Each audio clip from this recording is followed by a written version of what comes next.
Olá, bom dia. Eu sou o Fernando Honorato, diretor de economia do Banco Bradesco, e queria agradecer você que está nos acompanhando aqui nessa live do Bradesco BBI, onde eu tenho o privilégio de conversar hoje com o diretor de política monetária do Banco Central, Newton Davi. Eu já vou passar a palavra a ele em instantes, e dizer que essa live está sendo transmitida pelo LinkedIn.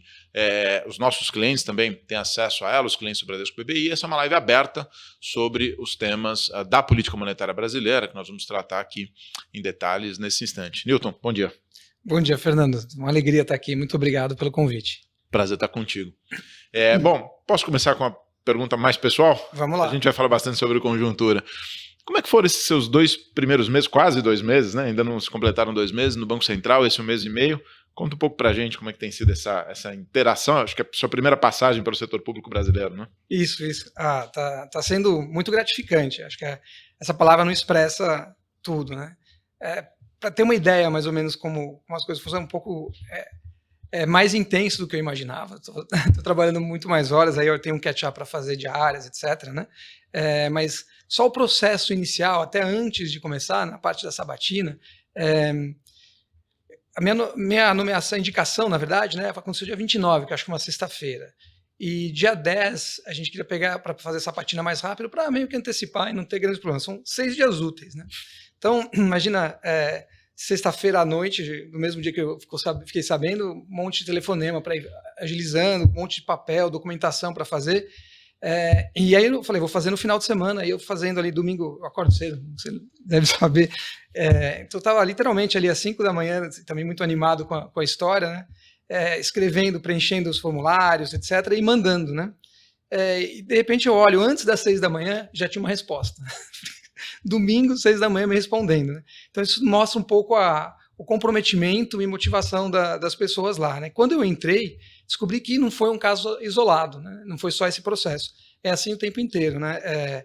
Fazer uma apresentação, fazem de tudo para você ter todo o subsídio, o cuidado, a atenção e a preocupação em você ter tudo disponível para você. É um comprometimento total com o que deve ser feito e dar instrumentalização para você. É muito divertido, é muito interessante. É interessante ouvir seu relato, né? Porque nós do setor privado, nós costumamos dizer isso, que o corpo técnico do Banco Central, do Tesouro também é verdade, né? É muito preparado, é muito bom. Acho que você está dando um pouco um relato disso, certo? Que tem isso, um time muito preparado. Muito, né? Devotado, acho que devotado. A palavra, isso. 6 dias úteis entre avisar a esposa, que você é para o Banco Central, e a sabatina, é isso? Basicamente isso. Obrigado, Newton. Boa. Vamos lá, deixa eu começar agora aqui então, falar um pouquinho sobre propriamente a política monetária, como você está vendo os próximos passos. Queria começar pelo cenário internacional, né? Até tradicionalmente como a ata do Copom, o comunicado começam. Quando vocês fizeram o comunicado em janeiro, né, uma frase ou um item do balanço de risco chamou a atenção, que vocês chamaram a atenção para que o que estava acontecendo na economia global talvez pudesse ter um risco de baixa, né? Pensando no balanço de risco, no risco de baixa para a inflação, eventualmente para a taxa de juros. E gerou muitas dúvidas no mercado, porque o mercado tinha uma certa percepção consensual de que o Trump protecionista, ao elevar as tarifas de importação, acaba produzindo ineficiência na economia, mais preços e talvez uma política monetária mais apertada nos Estados Unidos, o que é ruim para preços de ativos emergentes. Acho que eu gostaria de ouvir de você um pouco, então se você pudesse esclarecer um pouco mais ou detalhar exatamente o que vocês estavam vendo ou o que vocês querem dizer com esse risco, né, digamos, internacional, esse risco de baixa vindo do cenário externo. Maravilha. Acho que a resposta para isso é que o nível de incerteza do que esperar de uma política que venha dos Estados Unidos agora é muito maior do que a gente teve em momentos anteriores, né? E o mercado sabe disso. Então, houve já uma movimentação ali em dezembro, acho que se a gente vir lá, dezembro foi que a gente chama de risk-off, né? Trump Trade. Enfim. Exato. A montagem ali dos Trump Trades, né? Que é dólar forte e juros mais altos, né? Você sai de ativos de risco, etc., né? Que acabou trazendo volatilidade para as moedas, Brasil, por exemplo, o México, né? E chegando aqui em fevereiro, ainda existem incertezas, né? Do que vai acontecer, né? Por exemplo, ali nessa própria da Mchano, o Chris Garman falou, olha, parece que o Trump teve um retracement aí, um retorno, né, um retrocesso de que ele taxar, mas não se enganem, ele vai por aí, né? Então volta essa questão. Também tem o Louis Gav, né, da GaveCall, ele acha que é muito mais razoável, se você quer fazer um reshoring nos Estados Unidos, que talvez você queira um dólar fraco e não forte, né? Então, você coloca, é uma miríade, né, de possibilidades de cenários, né? Dado que o mercado, em dezembro, já havia precificado alguma parte, pelo menos, né? Então, certamente é difícil falar, né? Mas provavelmente não precificou tudo o que é possível, de um lado nem do outro, mas sim em algum lugar no meio do caminho. Então, é por isso que esse risco aparece nos dois lados. Ele está tanto no de alta, sim, como no de baixa. A gente não sabe aonde o mercado está vis-à-vis o que vai acontecer. Primeiro porque já é difícil saber onde o mercado está. E mais ainda porque é mais difícil saber o que vai acontecer. A gente não tem essa certeza, né? Aliás, a única certeza que eu tenho é que não dá para ter certeza, né? Se a gente não tem, eu acho que ninguém deveria ter, porque realmente é bastante complexo para onde vai isso, né? No fim do dia, eu acho que assim, você pontuou bem, né? Vocês enxergam que tem um cenário em que o ambiente global pode ser pior para ativos de risco, e obviamente está falando do câmbio no Brasil como principal variável que afeta o Copom, mas é isso, chamar a atenção que tem uma distribuição de probabilidades, né, em que eventualmente o cenário possa ser melhor ou já ter precificado uma parte do que estava acontecendo no cenário global, certo? É isso, exatamente isso. Fica uma probabilidade mais espalhada, vamos assim dizer. Boa. Deixa eu continuar mais um pouquinho no global, a gente já vai entrar no Brasil daqui em instantes. Você falou algo que me chamou a atenção. Eu vou te provocar aqui. Você falou do dólar, talvez, né, quem queira ter uma exposição maior aos Estados Unidos não seja tão interessante ter um dólar forte, né? Eu faço uma outra provocação, quer dizer, a pergunta será que esse consenso nosso de que a ineficiência vindo das tarifas produz um dólar mais forte via Fed, né? Será que ele não pode estar errado à medida em que, ao mexer demais nas tarifas, também mexer demais na regulação, isso acabe produzindo um cenário em que, bem ou mal, a economia americana perca alguma atratividade, né? E a incerteza, nós vivemos em países emergentes, nós sabemos os efeitos da incerteza sobre as decisões de investimento. E as incertezas possam produzir uma economia mais fraca, e com isso eu emendo o seguinte: como você acha que o Fed está enxergando, na ótica do que vocês, né, veem o Fed, como você acha que o Fed está enxergando esse debate sobre as tarifas e como você acha que ele tende a responder a isso? Essa tá boa.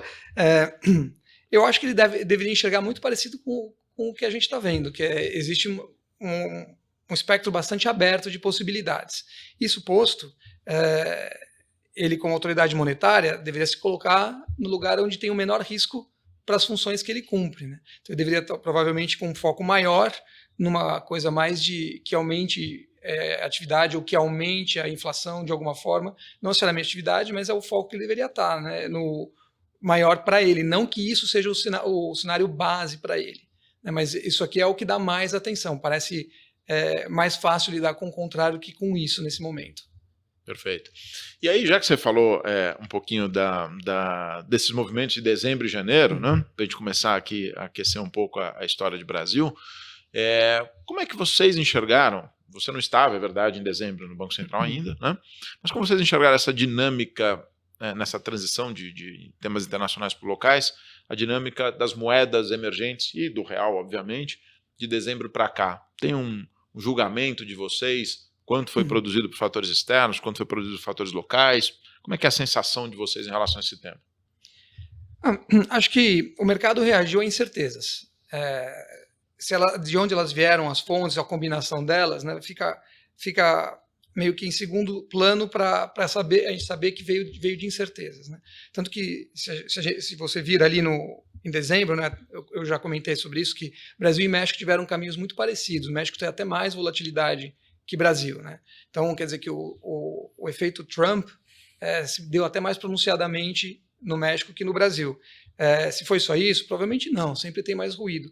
O fato toda vez que você traz incerteza, e isso vale também para a sua pergunta anterior, no momento que a gente tem incertezas ali, por mais que o final venha a ser para um pouco mais de calmaria, a incerteza significa aumento de risco, né? E o aumento de risco significa que na sua equação de retorno sobre risco, você tem que demandar um retorno maior, né? E demandar um retorno maior é descontar preços de ativos de riscos, ou seja, ações para baixo, né? Isso não aqui no mundo inteiro, né? Obviamente, e onde tiver mais incertezas, mais sofreria. Significa a sua moeda as moedas de risco sofrendo, e significa os juros dos países que a gente chama de não G7 também sofrendo, né? É um pouco o normal da incerteza per se. E o que a gente viu em dezembro foi um grande nível de incerteza aparecendo por todos os lados, e isso fez com que as moedas andassem bastante, o dólar, na verdade, mais que as moedas, né? E algumas moedas acabaram tendo betas maiores. Beta é quanto a moeda anda em relação à referência, né? Histórico, a referência. Exato. E o que a gente viu em janeiro, né, foi um pouco o contrário. É como se a hora que você vê o que pode acontecer ou não, como se acendesse uma luz, né? E aí talvez o que você imaginava, né, fique um pouco menos dramático, e um pouco da incerteza diminuiu, né? Então não é que a gente tem nada certo, a incerteza diminuiu, e os preços são reajustados de acordo com esse processo. Foi um pouco assim que eu vejo, né? Esse processo não se deu só no Brasil, e aliás eu não acredito que tenha sido no Brasil. De fato, o pivô mesmo foi lá fora, né? E obviamente cada um tem a sua idiosincrasia que amplifica ou não isso. Perfeito. Eu vou até quebrar um pouquinho o script aqui, mudar um pouquinho a ordem das perguntas, mas você tinha uma certa obsessão por olhar os pares o tempo todo, quando você era operador de moedas, né? Foi parte importante da sua carreira.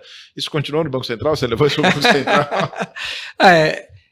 Na verdade, não é uma obsessão por olhar os pares, eu coloco de outro jeito, né? Quando a gente pensa, a gente sempre fala, o dólar subiu, o dólar caiu, né? Mas a pergunta não é o dólar, a gente deveria perguntar se é o real. O real subiu ou o real caiu. Toda vez que a gente faz um câmbio, né, a gente está trocando o valor de duas moedas relativas. É o dólar real? Aí a pergunta é o dólar ou é o real? Né? Então, a ideia de colocar pares não é saber tinha que ser igual a esse par, é tentar excluir o efeito do dólar. E capturar o idiosincrático. Correto, né? Correto, porque um dos argumentos, e acho que isso na verdade o argumento é fato, né? O dólar está no seu momento historicamente valorizado, né? Se a gente comparar o dólar com outras moedas no histórico aí, é tudo muito... O câmbio é complicadíssimo, né? É difícil usar uma referência. Mas se a gente vir o histórico aí, sei lá, dos últimos 25 anos, a gente vai ver que o dólar está contra as outras moedas, ien, euro, aí também o Japão tem suas idiosincrasias, mas você coloca todas, coloca a Austrália, você vai ver que o dólar está num desvio mais em relação a uma regressão dos últimos 20, 25 anos, aí quando você ajusta por inflações, tenta fazer alguma coisa nesse sentido. Muito difícil fazer esse assessment por conta de produtividade, etc. Né? Mas todos estão apontando para um lado só. Nós estamos, historicamente, num dólar forte contra o resto do planeta. Né? Aí a pergunta é, quando o dólar real anda 20%, 5%, 10%, quanto que isso foi em relação ao dólar e quanto foi o dólar em relação ao resto do planeta? Né? Desculpa, quanto foi o real, né? E quanto foi o dólar dessa... Eu acho bastante importante, porque senão a gente acaba interpretando coisas de forma equivocada. Né? Eu ia deixar justamente essa parte por final, mas já que a gente entrou nela, então deixa eu insistir mais um pouquinho. A gente sempre ouviu o Banco Central falar que as intervenções que ele faz no câmbio, né, são intervenções que dependem de uma série de fatores. Né? Inclusive essa percepção, esse julgamento de quão idiosincrático é o movimento, não é um movimento global, enfim, né? E o Banco Central fez intervenções importantes no mês de dezembro, né, quase 22 bilhões de dólares de venda de moeda à vista no spot.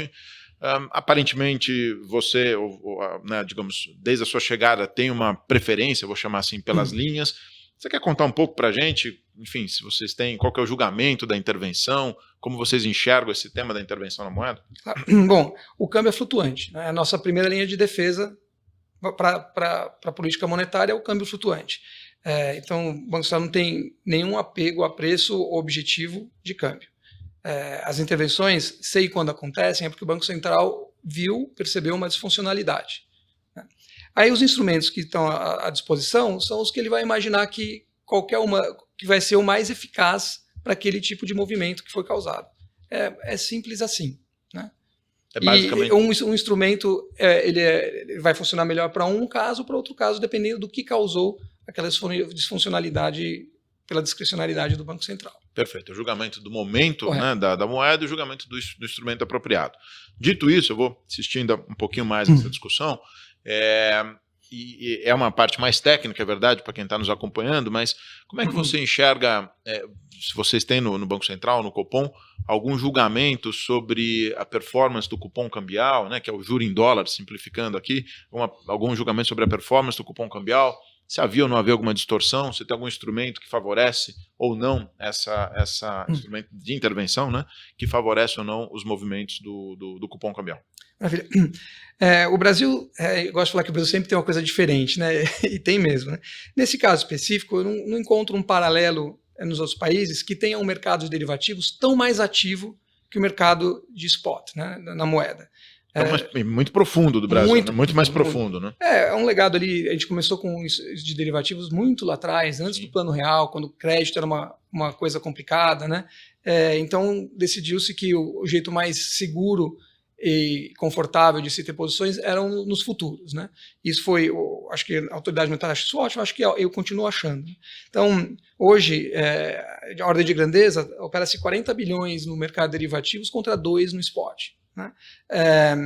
Isso tem um monte de benefício, né? Se o custo de transação é baixo, o mercado é profundo, então você consegue, os clientes podem fazer hedge com muita flexibilidade no tempo, quantidade, disponibilidade, os preços de transação caem, então isso é bastante bom. E tem os seus desafios, o fato de ter que conviver com essas dualidades aí, ou mais que dualidades, né, no tempo. Né?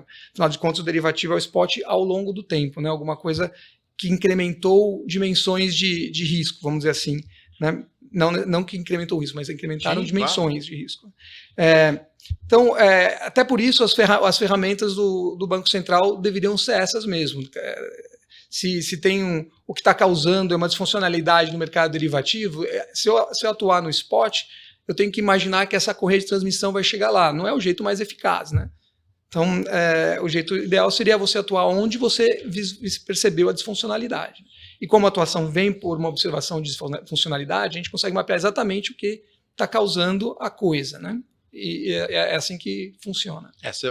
Talvez se eu fosse traduzir, óbvio, você pode ou não concordar, talvez não precise nem se manifestar, mas é isso, você está faltando dólar à vista, o Banco Central intervém com dólar à vista. Se está faltando, nós temos excesso de demanda, enfim, do outro lado, no mundo de derivativos, o Banco Central tende a olhar para esse mercado, né, enfim, com mais atenção do que os demais. Né. Último ponto aqui, um pouquinho da política cambial, para a gente entrar na política monetária. Tem alguns economistas, eu confesso que eu não estou nessa agenda neste momento, que acham que pode ter ali talvez um nível mínimo de reservas que o Banco Central não deva atingir. Alguns acham que a gente pode estar mais próximo desse nível. Houve uma discussão com o Ilan há 10 anos atrás, 2015, né? Era o oposto, tinha um excesso de reservas que custavam ter essas reservas. Tem algum julgamento de vocês, uma métrica mágica, alguma coisa que vocês olhem para discernir, né, sobre o tamanho das reservas? Não tem nenhuma métrica, nenhum nível que a gente acredite que seja o ideal. Né? O que existe é o fato, como o dólar é flutuante, né, você pode imaginar que teoricamente você não precisa de reservas. Né? Se você acha que você precisa por eventos de disfuncionalidades, etc., você tem que ter alguma reserva. Se você quiser manter o dólar fora do lugar, não existe quantidade de reservas que resolva. Né? A experiência mostra isso. Né? É simples assim. Até ninguém tem nenhuma pretensão de ter um preço artificial do câmbio, nem que seja momentâneo. Isso é longe de qualquer debate. Então a pergunta só eu tenho as reservas que me auxiliem nos momentos onde eu precise quando há disfuncionalidade no mercado. Perfeito. Muito bom. Acho que a gente pode mudar agora um pouco então para a política monetária e começar aqui algumas provocações nessa área. Primeiro, ano passado, quer dizer, na verdade desde 2023, tem um certo debate a respeito da potência da política monetária, né?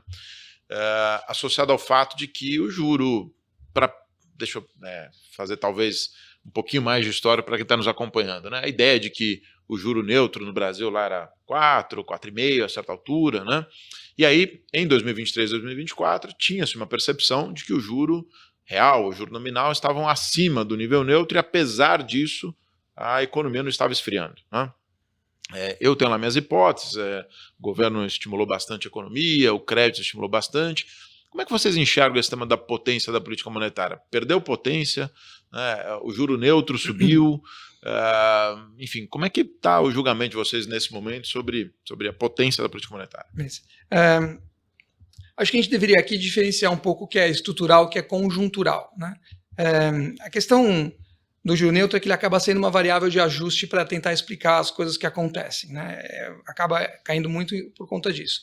O que a gente viu ali em 2024, especificamente, foi uma sucessão de fatores e eventos que acabaram fomentando o crescimento em relação ao ponto anterior. Então, o nível de aperto monetário. Então, voltando um pouquinho, o Banco Central tem plena convicção que existe potência na política monetária. Simples assim. A gente acredita na capacidade da política monetária de colocar as coisas em ordem. E a gente não tem nenhuma razão para acreditar que isso mudou muito nos anos recentes, né? A gente até acredita que a potência da política monetária do Brasil não é a mesma que tem os países desenvolvidos. Mas é uma coisa de décadas, não é uma coisa de agora. O que aconteceu agora foi a surpresa da atividade vis-à-vis o percebido aperto monetário se deveu muito mais a eventos extraordinários que acabaram fomentando o crescimento, que acabou meio que indo de encontro à política monetária naquele instante, que qualquer outra coisa, né? A hora que você coloca nos modelos, acaba aparecendo que a política monetária perdeu potência. É um pouco isso o nosso entendimento. Perfeito, mas que no fim do dia é como se houvesse vetores, né? Enfim, contrários, que vieram de encontro à política monetária, muito mais do que essa redução. Eu fico pensando, por exemplo, o Brasil teve uma expansão bastante importante do mercado de capitais, né? Eu vou fazer uma pergunta dedicada a isso na próxima, na sequência, mas me parece contraintuitivo que, tendo mais crédito na economia, né? Bem ou mal, ainda tem uma regra da TLP, por exemplo, sobre crédito direcionado, né? Enfim, que também mantém a potência relevante no que diz respeito ao BNDES. Então, o mercado de capitais se expandiu. Me parece contraintuitivo que tenha uma perda de potência, certo? Que tenha uma redução. Agora, a discussão de juro neutro, se você puder elaborar um pouquinho mais, o Banco Central tende a ser cauteloso nas suas mudanças, né, de avaliação, de assessment de juro neutro. Vocês fizeram uma mudança, enfim, né, não tem muito tempo. Dá para dizer se tem um debate mais importante de vocês sobre uma nova reavaliação do juro neutro, se vocês estão pensando, diante de tudo que está acontecendo, em eventualmente revisar o juro neutro? A gente, ali na parte não só no Copom, mas durante todo o tempo, tudo é questionado. A gente avalia tudo, né? Mas a gente tem bastante tranquilidade no que a gente tem hoje e no que está sendo transmitido e informado para a sociedade. Ali, a parte do juro neutro, a gente trabalha com juro neutro muito mais estrutural do que coisas desse tipo fazendo ruído. No final, a ideia do Banco Central é sempre tentar pegar sinais e tentar dirimir os ruídos, né? Esses não deveriam aparecer. A impressão que a gente tem quando você acaba tentando mapear esses ruídos, essas externalidades ou coisas que acontecem uma vez ou outra e não são estruturais, dentro de alguma variável que seja estrutural, é um equívoco na perspectiva do Banco Central. A gente está bastante tranquilo com o que a gente tem de juro neutro nesse momento. O julgamento, né? É como se o Banco Central, se eu vou traduzir de novo nas minhas palavras aqui, tivesse uma função mais suavizada de reação, né? O mercado, nós do mercado, eu obviamente me incluo desse lado, nós somos pagos para antecipar os próximos movimentos, para tentar ficar ali capturando cada sinal, né? É verdade, extrair ruído de sinal, mas cada sinal de mudança na economia, de mudança no juro neutro, mas o Banco Central tem uma função mais suavizada, certo? Ele tende a olhar processos mais dilatados, é isso? Eu acho que a percepção de ser suavizada faz sentido, mas não é essa a razão. A gente não tem o objetivo de suavizar nada. O objetivo é, como houve várias outras coisas que trazem ruído e trazem ruído nessa direção que sugeririam que o neutro pudesse ser alterado, fala, putz, então não foi que o neutro se alterou, mas sim os ruídos. Se não tivesse havido esses ruídos, talvez nossa reação tivesse sido diferente, né? Porque eu não posso procrastinar. Perfeito. Né? Em hipótese alguma, o Banco Central não procrastina, né? Mas também eu não posso me afobar, né? A qualquer sinal eu reagir, porque chances são ruídos e não sinais, né? Então, essa é um pouco a ideia. Ao fazer isso, você vai ter menos oscilação, por óbvio, né? Você não vai reagir a ruído. né? E aí passa um pouco a impressão que estamos suavizando ou fazendo média móvel. Não é isso. É nada mais que um conceito de buscar os sinais e não os ruídos. Perfeito. Não sei se eu... Super claro, não, super claro, e acho bem importante essa sua resposta. Sobre ainda o mercado de crédito, e aí eu vou fazer um link bem breve com o tema da dominância fiscal, essa discussão que a gente tem no país, mas ainda no mercado de crédito, a gente tem uma impressão, deixa eu falar de outra forma aqui também, se você colocar um gráfico, né, do juro real no Brasil, desviado do neutro, qualquer que seja o neutro, que eu estimo no Bradesco, que meus colegas estimam no mercado, e plotar contra o mercado de crédito ampliado, que inclui o mercado de capitais, né, é uma série que tem razoável correlação no tempo, enfim, de certa forma o juro mais alto produz desaceleração no mercado de crédito. Só que no ano passado, bem, na verdade é que esse movimento, houve um grande descolamento, né? O mercado de crédito performou bem acima do que seria o sugerido por essa relação histórica entre juro e crédito. Você tem uma boa hipótese do porquê isso aconteceu? Por que o mercado, em especial o mercado de capitais, né?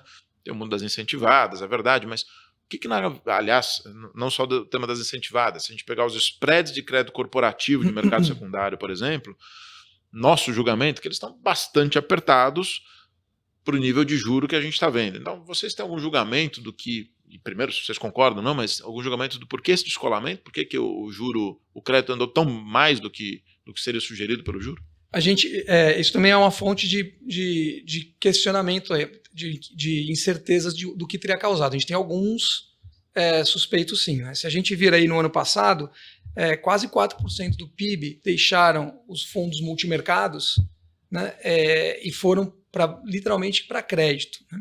Aí o fundo multimercado, como é a dinâmica, né? O fundo multimercado ele recebe o dinheiro do cotista, ele compra a dívida pública, né, o papel de tesouro, e usa como colateral para fazer as suas operações no mundo dos derivativos, né?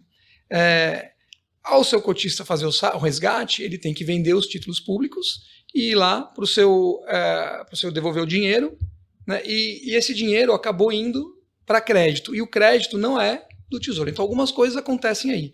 Houve uma demanda extraordinária dessa troca, que a gente entende que não deve acontecer nessa magnitude.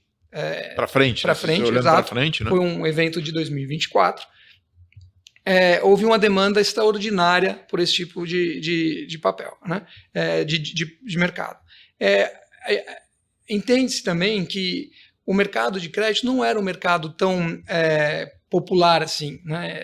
Era uma coisa que era um pedacinho da sua carteira de investimentos. Ele está ficando algo mais comum, né? Acho que isso não é uma coisa só do Brasil, mas no mundo inteiro, até com o aperto de regulação, demanda de capital, etc., o mercado está criando as suas artérias e arteríolas para buscar capital em outros lugares. Eu acho que esse movimento está acontecendo aqui também, né? Além disso, tem a questão um pouco do papel das incentivadas, né? No final do ano passado, também houve a alteração da regulamentação sobre o imposto das offshores, né?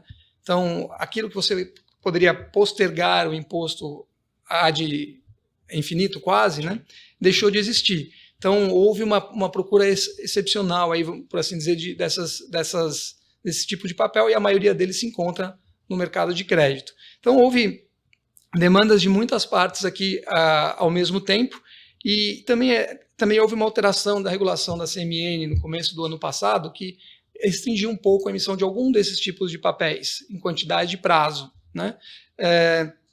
Então, houve uma demanda excepcional e alguma restrição de oferta de alguns papéis. Acabou sobrando bastante mais para o crédito. Então, é natural que tivesse uma alteração nos preços relativos, né?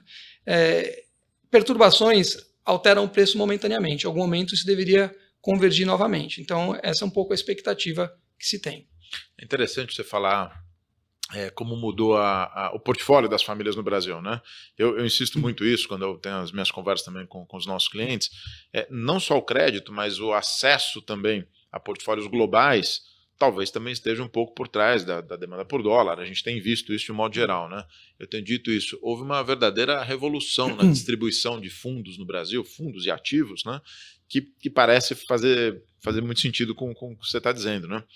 Outro dia, aliás, nós investigávamos os efeitos na conta corrente do país, né? desses novos serviços, por exemplo, como serviço de streaming, Netflix, nuvem, né, que também produz uma demanda final, né, de dólar, enfim, diferente do que a gente tinha, né? Quer fazer um comentário desse tema? Alguns serviços ficaram tradables, né? Exato. É um pouco isso, né? Bom, acho que na parte da conta corrente tem muito a ver com o fato que a gente está crescendo mais capacidade. Nosso hiato do Banco Central é negativo, né? Ou seja, a linguagem a economia está crescendo mais do que potencial, lógico. Exato. A utilização da capacidade é como se fosse maior que a capacidade. É natural que isso extravase na conta corrente. É muito característico de países que crescem você ter uma alteração na sua balança comercial. Déficit em conta corrente quando você está crescendo é o esperado, né? E não tem nada de errado com isso, né? E o Brasil vem crescendo além da expectativa há alguns anos, né? O lado bom é que está crescendo, né? E o lado que não tem nada de errado é que ele demanda absorção de poupança externa, demanda, de fato, mais produtos, né? Acho que alguma coisa aí que a gente vê das contas tem muito a ver, na verdade, com isso, né? Uma parcela tem a ver também com alguma alteração de serviços que também são negociados dessa forma, mas com o tempo isso vai se equilibrar, não tenho a menor dúvida, né? Perfeito. Bom, para meio que fechar esse capítulo aqui de potência da política monetária, mercado de crédito, não posso deixar de provocá-lo aqui no tema da dominância fiscal. Você falou, a certa altura, que o Banco Central tem bastante convicção no funcionamento da política monetária. Ou seja, como é que vocês julgam o tema da dominância fiscal, esse debate de dominância fiscal no país? Esse debate aí na minha sabatina, né, o ex-presidente Armínio, né, que me colocou de saia justa aqui. Houve uma pergunta que o professor Armínio falou: estamos em dominância fiscal, você concorda com isso ou não? Ao qual eu respondi veementemente que não, né? E então você discorda do Armínio? Sim. Aí, na semana passada, na Casa das Garças, ele falou: a política monetária vai funcionar. Pronto, então, CQD, né? Então, a pergunta, na verdade, o que então está levando as pessoas a pensarem isso, né? E quando a gente olha a resposta das pesquisas que se faz, né, a gente é quase automático mapear que existem dois grandes grupos ali, né? Que é um grupo que acredita que a política monetária funciona e não vai encontrar nenhum grande desafio, nada lutando muito contra, e esse grupo acredita que a inflação vem e volta para a meta razoavelmente rápido. E existe outro grupo que acredita que a política monetária vai encontrar vento de frente, aí, né? Vento de proa, que seriam algum tipo de expansão aqui ou ali, né? E isso atrapalharia. Então, na verdade, não é que não acredita na política monetária, acredita simplesmente que vai haver um incentivo para se contratuar a isso, né? Essa questão. Então, acaba tendo uma dicotomia. Hoje, quando a gente olha a distribuição das pessoas, das pesquisas, elas não estão distribuídas de uma forma como uma distribuição normal, o que normalmente acontece, né? A sensação que tem no Focus é que tem como se fosse duas corcundas ali, que fosse um dromedário. É dromedário ou camelo que tem duas corcundas? Eu nunca sei. Acho que é o dromedário. Acho que é o dromedário. Obrigado. O termo técnico é bimodal, né? Mas são dois grupos, né? O que faz a coisa ser ainda mais desafiadora, porque então a média disso, que é o certo, a única coisa que a gente sabe é que não é a média que é o certo, né? Tá mais para um lado ou para o outro. Então isso aumenta a incerteza, aumenta também a dispersão dos seus modelos para calcular qual vai ser a inflação, ou a atividade, ou os juros necessários lá para frente, né? Esses modelos continuam apontando para um número, mas a dispersão dele esperada tem que ser ampliada, né? Porque as incertezas são maiores. E obviamente, não facilita a nossa vida, né? Claro. É um pouco assim que eu vejo, né? Então, a política monetária funciona, até as pessoas que falavam que estavam em dominância também acreditam que funciona, né? E a razão pelas quais acho que acredito que tem essa bimodalidade na dispersão é porque as pessoas do lado direito aqui estão pensando ou estão não estou dizendo que está certo ou está errado, não é um julgamento de valor, mas exato. Sim, o input é que ali vai haver algum tipo de entrada de expansão. Perfeito. Bom, já que a gente está falando então agora de mais propriamente dito de efeitos ou canais de transmissão da política monetária, né? Tem aí os 3 canais tradicionais, o câmbio, as expectativas e o PIB. Então, vou começar falando um pouquinho de PIB, a gente falou já de câmbio, mas no caso do PIB, talvez parte da percepção, né, de que, deixa eu também refrasear um pouquinho, a ideia de que a política monetária não funcionava me parecia que era mais forte em algum momento do ano passado. Né? Neste começo de ano, agora sim, retomando meu ponto, acho que tem um outro dado já da economia mostrando algum sinal de fraqueza, e isso pode confirmar essa ideia de que a política monetária produz efeito. Como é que vocês estão vendo nesse momento a atividade econômica? O presidente Galípolo tem falado que precisa, né, de um conjunto amplo de dados para confirmar a direção, para ter segurança nas decisões. Como é que vocês estão julgando nesse momento a atividade no Brasil? Isso até tá na ata e segue, né? O esperado é que a atividade arrefeça, né? Esse é o nosso esperado, né? O risco de cauda não era por atividade, né? Era por impacto no processo desinflacionário causado por uma queda na atividade mais abrupta que a já esperada. Esse é o caudal, né? Como ano passado, né, eu pelo menos como trader me equivoquei muito aí na segunda metade do ano em relação a isso, né? E acho que foi até pelo que o Focus imaginava que acabou acontecendo com uma atividade, a grande maioria das pessoas, e até mesmo no Banco Central, as pessoas falaram, putz, estava com cara e acabou não indo, né? A forma que a gente está enxergando isso, eu preciso de uma quantidade muito relevante de dados apontando para o mesmo lado, para eu ter convicção que a atividade está de fato acontecendo. Que é a forma que a gente está encontrando de tirar o ruído do sinal e não correr o risco de fazer nada antecipado. É um pouco essa a ideia. Então, e não vai ser a atividade que vai fazer com que a gente diminua o nível de juros. Vai ser a percepção e a convicção que está afetando o nível de inflação, o processo inflacionário. Então, não é isso que vai fazer é a inflação. Nossa meta é a inflação. Obviamente que a atividade tende a ser um dos canais de transmissão, mas... É óbvio. Não, está super claro. E você usou uma expressão bastante importante também, você falou, é muito relevante, é um conjunto muito relevante de dados. É isso, não parece que vai ser um sinal ou outro, só para quem eventualmente não acompanha tão de perto, né, no que você estava fazendo referência. No ano passado, houve certo momento que a economia parecia estar esfriando e que aí, de repente, ela voltou a acelerar ou ela teve um ganho de tração. Né? Dito isso, acho que tem duas discussões importantes aqui que eu queria dividir. Primeiro, a gente deve ter um primeiro semestre forte com os dados de agro, né? Então esperado um PIB forte do primeiro trimestre agro, quanto que vocês vão estar, né, enfim, de certa forma, descontando esses efeitos no julgamento de vocês. E dois, vocês trouxeram na ata também, já tem trazido há um tempo, um debate sobre o mercado de trabalho, né, sobre será que os salários estão refletindo, né, só a demanda regular por trabalho, ou será que a gente bateu no certo muro, digamos assim, da oferta de trabalho, não tem mais trabalhadores disponíveis, exagerando um pouquinho aqui as cores, né, a ponto dos salários estarem acelerando? Teve alguma mudança no julgamento de vocês ou na avaliação desses temas? Não, a gente continua olhando com lupa cada uma das possibilidades. Como, de novo, né, a incerteza é maior, nada a gente joga fora, né, tudo é possível. E, obviamente, também tem que ter uma confirmação por um pouco de prazo e dados, né? Para capturar esses efeitos. Perfeito. Bom, vamos lá. E a inflação? Quer dizer, então a gente... você falou, obviamente, que a inflação é o termômetro, né? Enfim, não é a atividade que vai guiar necessariamente os movimentos de juros. A inflação, olhando aí para os próximos meses, o próprio presidente falou, né, vocês escreveram isso no comunicado também, né, ela vai ficar resistente. Como é que está o julgamento de vocês sobre a inflação de serviços, os núcleos, um pouco da comunicação com a inflação global? Eu não falei no início, mas a gente tem um julgamento lá no banco de que os preços de commodities estão razoavelmente até comportados para toda a confusão que a gente está vivendo, né? Preço do petróleo razoavelmente comportado. Como é que está o julgamento de vocês de inflação nos próximos meses, nos próximos trimestres e a convergência dela para a meta? Está basicamente o que foi falado na ata, né? A gente entende que os próximos meses vão ser desafiadores, a inflação vai piorar 12 meses antes de melhorar, existe defasagem na política monetária, a gente tem uma boa convicção que a gente estava contracionista antes da última alta, que a gente está mais contracionista agora,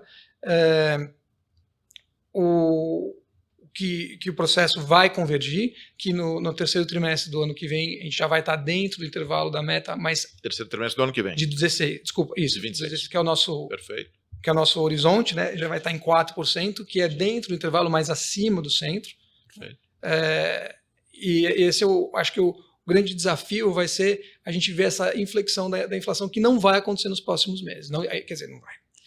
Não é o esperado, a incerteza é grande, né?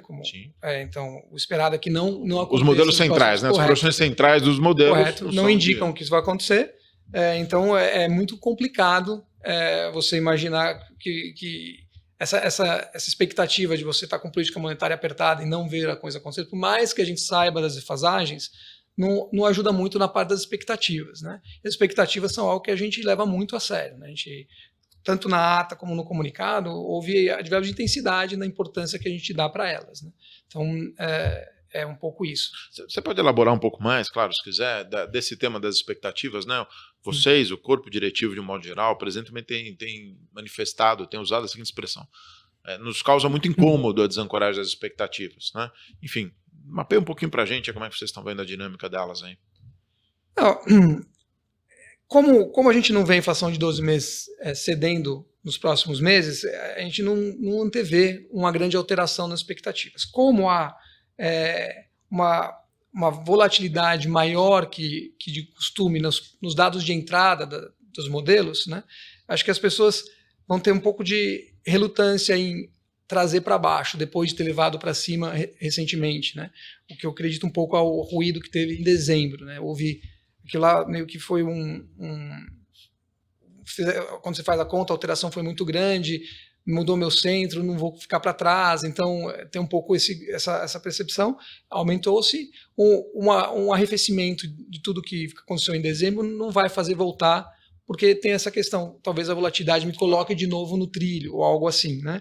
E é natural, quando você está com volatilidade maior, de novo, você vai fazer o seu ajuste. Né? As caudas. Exato. Né? E como a hipótese aqui, se a gente imaginar que essa hipótese é válida do dromedário, esse grupo daqui só vai satisfazer que não tem nenhum tipo de botão sendo apertado ou algo nesse sentido com o passar do tempo. Não tem muito o que fazer. Né? A potência da política monetária que discutimos no início. A potência percebida. Perfeito. Que é muito diferente da potência. Né? Então, deixar bem claro, a política monetária funciona, ponto. Né? Perfeito. Então, se o vento de proa vai ser forte o suficiente para diminuir a força com que eu empurro, é outra história. Né? Se vai haver outras coisas que vão fomentar crescimentos nesse ínterim, é uma outra discussão. Então, se esse grupo aqui só está meio que São Tomé, né, só passar tem ver para crer, isso vai ser um processo mais demorado, né? O que não facilita muito a atividade do Banco Central, obviamente, mas é o que é. Né? A gente trabalha são os dados de entrada e a gente responde dessa forma. A gente está chegando perto do tempo mais ou menos combinado aqui, mas posso fazer mais umas poucas perguntas? Pode, vamos lá. Então, bom ponto. Assim, nessa discussão ainda aí, quer dizer, você deu uma declaração, né, na Namchan sobre... na verdade, você fez uma referência a um diálogo entre o presidente Calipro, né, o economista de Mar Baixa, na PUC-Rio, na Casa das Garças, né, em que, de certa forma... a minha impressão, vou dizer como eu li a sua declaração, né? De certa maneira, me pareceu que você estava querendo dizer assim, olha, toma cuidado para não exagerar. Essa volatilidade que você acabou de descrever, né? Seja das expectativas, seja do câmbio, você estava fazendo referência ao câmbio, eu estou colocando aqui a palavra expectativas, mas minha leitura, tomem cuidado para não exagerar esta volatilidade na tradução do modelo do Banco Central, né? Porque ele pode oscilar muito ao sabor dessa volatilidade. Você quer elaborar um pouco melhor? O que você quer dizer com aquela frase? Só para colocar em contexto, né? Acho que na Casa das Garças, né, o professor Baixa ele comentou que ao preço do câmbio corrente, né, a inflação esperada, projetada para o terceiro trimestre de 2016 pelo modelo, 26, já tinha mudado de 4% para 3%. Né? O câmbio que ele usou na época acho que foi 5,76. Perfeito. Né? Que aquilo já seria suficiente, ou seja, está resolvido. Né? Obviamente que o Banco Central, ainda que pensasse dessa forma, que não é o caso, né, não pode imaginar que ele resolveu o problema dele com algumas semanas de alteração no preço de câmbio. Né? Então, primeira linha de defesa é separar ruído do que é tendência, do que é sinal. Né? Isso é um. A segunda coisa, isso chamou a parte que eu quis explorar um pouco mais, como os modelos que entregam o resultado são sensíveis às alterações nos inputs. Que eles foram feitos para isso mesmo, tá certo. Os inputs estão lá, você põe as entradas e ele vai te cuspir a saída. Se a entrada oscila muito, você tem que esperar que a sua saída também oscile, né? E aí o que eu quis chamar a atenção é que quase todas as variáveis de entrada dos modelos, imagino que são todas muito parecidas, né? Inflação, atividade, juros, câmbio, etc., hiato, né? Todas elas estão mais incertas que de costume. Né? E ao estar mais incertas que de costume, então você imagina que o produto daquilo lá também seja um intervalo de possibilidades mais amplo. Né? Ainda que o centro esteja apontando, não entro no mérito, está mais ou menos, mas no mínimo a dispersão é maior. Né? Se isso é verdade, né, o grau de probabilidades é maior. Né? E aí eu comentei que como existe uma assimetria, que até a própria comunicado EATA fala, que está muito mais para mais inflação do que para menos inflação, né? Então o Banco Central teria que trabalhar um pouquinho, dadas as incertezas, né? onde é que o Banco Central se posiciona, que é o lugar de menor risco para cumprimento da sua meta, né? do seu objetivo e para o Brasil como um todo. Né? E, dadas as circunstâncias, ele é um pouco alterado à direita. Um pouquinho acima do que seria em tempos normais. Né? É isso. E eu entendo que até por isso, o Banco Central, lá em dezembro, resolveu logo dar um salto grande, né? com o 100, né? mais o forward guidance para outras duas de 100, uma já se completou. Então, e hoje a gente já está um pouquinho acima. Amanhã, a gente vai olhar todos os dados de novo e verificar onde a gente está. E ajustar de acordo com o necessário. Né? A gente não vai... chegou então aqui e resolveu a questão. Isso não existe muito. Né? A gente sabe, a gente está em contracionista, é um consenso entre todos. E a gente está objetivamente contracionista. A gente acha que tem que estar lá, porque esse é o melhor posicionamento para se ficar quando você tem um nível de incerteza desses que a gente tem hoje. Acho que foi isso que eu tentei me expressar. Não, perfeito. E esse era um complemento que eu ia fazer, porque você destacou o tema dessa volatilidade, dessa incerteza dos inputs, né, nos outputs dos modelos, mas essa sua outra frase também gerou alguma dúvida. Acho que você acabou de esclarecer, mas eu só vou reafirmar aqui, né? Essa ideia de estar um pouquinho mais apertado, né? A dúvida que gerou no mercado, você sabe como é bem o mercado, você teve do lado de lá há muito tempo, foi: será que ele está fazendo uma referência a algo que já está acontecendo, então já estamos apertados? O diretor Diogo, por exemplo, fala, né, ele foi um dos primeiros a usar essa expressão, de certa forma, até na live com o meu colega aqui da Abrão, Marcelo, dizendo: olha, a política monetária já está apertada, vai ficar ainda mais apertada.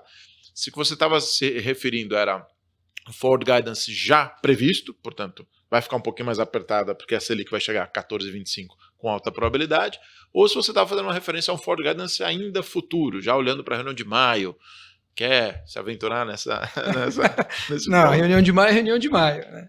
Não tem nada, não se fala isso ainda. Aliás, isso é muito interessante, fugindo um pouquinho aqui da pergunta, não tem que fugir. A reunião de maio, não está fugindo. Não é um forward guidance adicional, certo? Não foi um forward guidance adicional. Alguma. Perfeito. Aliás, é uma questão puramente técnica. Né? Se você tem uma coisa que é skewed para a direita, ou seja, tem uma cauda mais para a direita, o ponto que você tem que se posicionar para ser lugar mais seguro para você estar é mais à direita. Simples assim. Né? E hoje a gente tem a convicção que a gente está mais à direita do que o normal. Se é o suficiente ou não, saberemos e vamos ajustar de acordo. Isso aqui é um processo contínuo, não tem começo nem fim. Super claro, né? Para mim está super claro. Mas aliás... Muita curiosidade. Essa parte eu nem lembro mais o que estava falando da parte do Copom, que você perguntou, né? Que é um processo, né? Acaba o Copom, já começa outro para a gente, né? E como se não bastasse, a gente tem o Comef também, que é quase um Copom. Né? O nível de importância é o mesmo, de cuidado que se faz, né? Para quem não sabe, é o Comitê de Estabilidade Financeira, né? E sempre é muito rico em informações, etc. Eu, quando eu estava do lado de cá, né, não dava tanta importância para isso, né? Mas ele é feito com tanto cuidado quanto, e isso acaba entrando um no outro em termos de como a gente discute as coisas, etc. Né? Então é muito fresco esse negócio, a gente está sempre olhando tudo. Então o que é hoje não necessariamente é o que vai ser amanhã, mas é um processo, a gente está olhando e conversando entre todos ali, uma conversa super fluida. É interessante você trazer o Comef, né? Porque, de fato, para nós que estamos no mercado, no dia a dia das assets, do trading, digamos assim, a gente dá pouca bola, né? Mas tem muita informação contida, né? Parte do mandato do Banco Central, muito além da política monetária, tem que olhar a estabilidade financeira, e é algo importante. Eu tenho uma última pergunta aqui, então, para a gente ir caminhando para o encerramento. Você falou algo do tipo, quando nós discutimos potência da política monetária, e mais recentemente aqui na discussão da atividade, se disse, tem dois grupos, um grupo que acha que funciona, outro grupo que acha que funciona, mas que podem vir ventos, né, de proa, de frente. Como o Banco Central deve se posicionar para esses eventuais ventos contrários?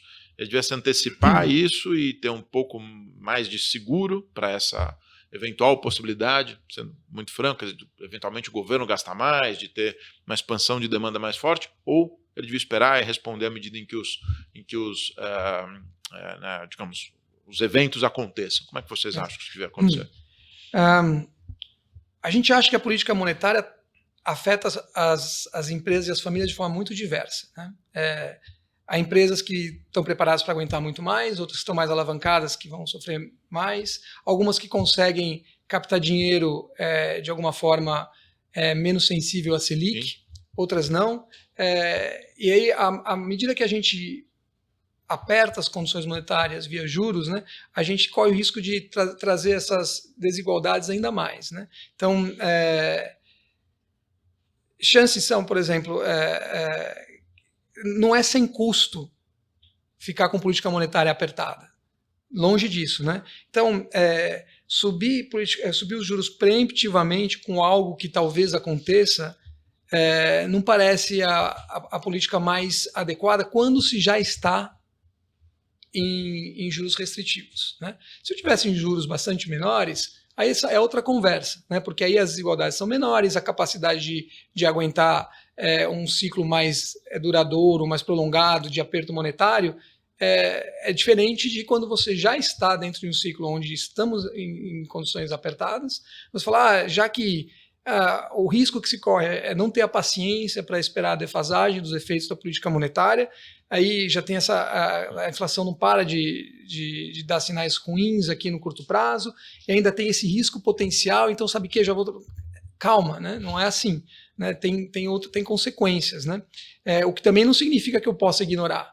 Então é óbvio que a gente está ali, né, com lupa, olhando tudo, atento a todos os sinais, né? E sabendo que os sinais podem ser só ruído, né? Tem que ter uma junção de tudo, né? Então é isso, né? A gente, mas se necessário for, acho que não tem nenhuma dúvida que o Banco Central vai ajustar os juros se for necessário. Não se tem dúvida. É só se for preciso. Diretor, a gente chegou aqui no final, aliás, até extrapolei um pouquinho o tempo que você tinha prometido para a gente. Quer deixar algum comentário final, fazer algum esclarecimento, algum ponto que você queira dividir? Acho que não. Divertido aqui, tá. É só um pouco essa experiência do Banco Central está sendo muito interessante. É um prazer enorme trabalhar com as pessoas tão focadas e empolgadas é diferente, o formato de pensar é muito diferente. Ali tem uma quantidade de informação e dados, sim, que é um parque de diversões para quem gosta. Acho que você ia se divertir muito ali quando fazem as pesquisas lá de crédito, tal, que eles vêm apresentar para a gente é muito legal, né? A interação, todos têm... fiz um pequeno discurso ali na minha posse, que eu falei, minha formação é diferente, eu sou engenheiro, né? Quase fui linchado depois, né? Porque só tem engenheiro lá no Banco Central, eu não sabia. Só que são engenheiros que fizeram economia, todos sabem muito mais do que eu. Então, o nível de discussão e a abertura para colocar à prova a tese é total, é muito divertido. Então, eu estou gastando 12 a 13 horas por dia no escritório do Banco Central, assim, com muito prazer, né? Eu tenho um catch-up para fazer enorme de coisas e tá muito divertido. Não me surpreende, enfim, te conhecendo há algum tempo, enfim, acho que é sabido, eu sempre notei que você tem esse espírito público, eu acho que esse espírito público conversa muito bem com esse corpo do Banco Central, que como você tem dito, é muito dedicado. Obrigado. Diretor, obrigado pelo seu tempo, nós estamos à disposição aqui quando você quiser ter essa interação conosco. Obrigado a vocês que nos acompanharam aqui, todos vocês que nos acompanharam pelos nossos vários canais. Certamente nós continuaremos com os nossos eventos ao longo do ano. Um grande abraço e até mais. Obrigado, Fernanda.